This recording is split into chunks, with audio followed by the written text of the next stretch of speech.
Relative Strength Index. What is that? Have you ever opened a chart, looked at the RSI, and thought to yourself, RSI is overbought, so I should sell? Or maybe, RSI is oversold, so I should buy? If you've ever done that, you're not alone. It's a very common mistake that a lot of beginner traders are guilty of. So in this video, I'm going to explain what RSI actually does, how to set it up, and how to use it correctly. Let's get started. RSI stands for Relative Strength Index. All RSI really does is measure how strong recent price movements have been. Take note of the keyword here, recent. RSI doesn't predict the future. Think of RSI like a speedometer in a car. Your speedometer can tell you how fast you're driving right now, but it cannot tell you which way the road is going next. RSI works the exact same way. It's giving you information about recent market momentum, not the future market direction. So how do you add RSI to your chart? If you're using TradingView, simply open the Indicators menu and search for Relative Strength Index. Click it and the RSI will instantly appear below your chart. Double-click on the RSI to open settings. By default, you'll see that the RSI length is set to 14. That's a standard setting used by most traders. If you go to the Style tab, you'll see these two very important levels, the RSI upper band and the RSI lower band. By default, they are set to 70 and 30 respectively. Now if you look at the RSI chart at the bottom here, you'll see the two lines, the upper band here and the lower band here. Now for most people, how they'll use this is when the RSI goes above 70, they'll call the market overbought. And when it goes below 30, many traders will call the market oversold. Now, this is where most beginners often get confused. A lot of people believe that when they see overbought, it means immediate sell. And when they see oversold, that's an instant buy. Simple, right? Well, not exactly. Let's think about it logically.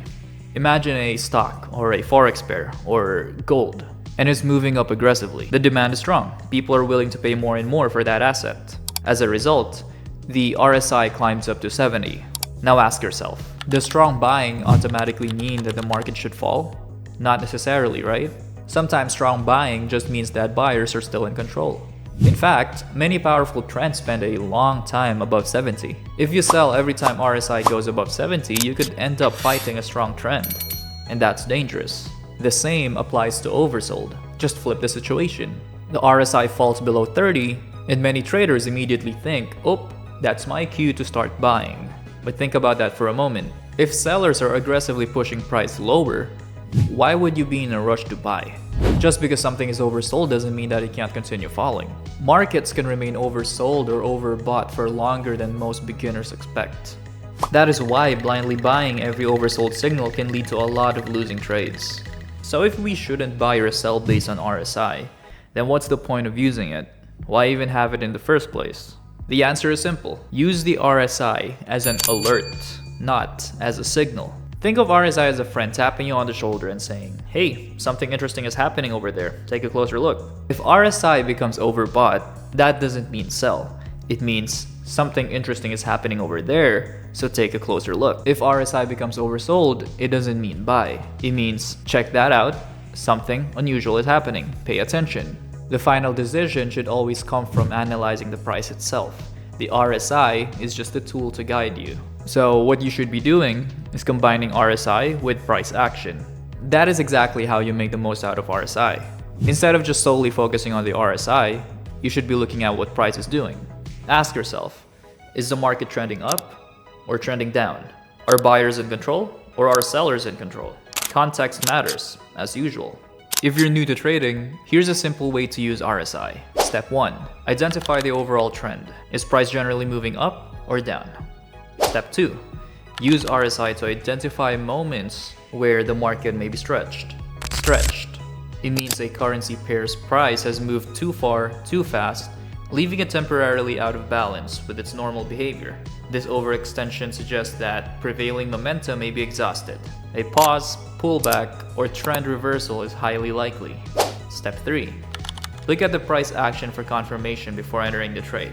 This helps you avoid making emotional decisions based solely on the indicator. Now remember, RSI is a tool, not a crystal ball. It doesn't predict the future. It simply measures recent momentum. Sometimes RSI will be right, sometimes it'll be wrong, and that's completely normal. Traders who succeed do not blindly follow indicators. They use indicators to support their analysis. So the next time you see RSI above 70 or below 30, don't immediately jump into a trade. Instead, ask yourself, what is price actually telling me? Because ultimately, price is what moves the market, not the indicator. If you found this video helpful, be sure to subscribe and check out the rest of our beginner trader playlist, where we break down trading concepts in a simple and easy to understand way. Thank you for watching, and I'll see you in the next video.